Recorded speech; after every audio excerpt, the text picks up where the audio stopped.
आई शपथ सांगतो गाईज, आई शपथ सांगतो, एक एक टायमाला असं वाटतं ना की नको गाडी घेऊन येऊ ऑफिसला, असं वाटतं मेट्रोनी येतो. झोपली एवढा गरमी होते ना, 10 वाजता, सकाळी 10 वाजता, 10 सोडून द्या 9 वाजता, अरे घामाने पिळपिळीत होऊन जातो एकदम माणूस. आणि त्यात ही ट्रॅफिक वेस्टर्न एक्सप्रेस हायवेची, असं वाटतच नाही वेस्टर्न एक्सप्रेस हायवेला गाडी चालवतं, असं वाटतं लोकलमध्ये जा अजून. छायला एवढी गरमी होते ना, दररोज विचार तर करतो मेट्रोनी जाईन, पण उठतोच लेट ना.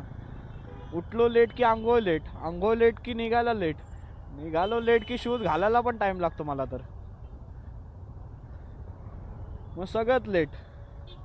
आणि त्यात हे ट्रॅफिक पण. आज ना तुम्हाला खरं नाही वाटणार, मालाड ते अंधेरी वेस्टर्न एक्सप्रेस हायवेचंच बोलतोय, फक्त आतमधला रोड सोडूनच द्या. एवढा टाईम मला यायला परफेक्ट वाजले 1.5 तास झालेला मला, 1.5 तास एवढा टाईम फक्त करायला. 13 किलोमीटर पण नाही ते, समथिंग 10 किलोमीटर काहीतरी आहे. 1.5 तास. माझीच मला लाज वाटत होती, करू तर करू का आता.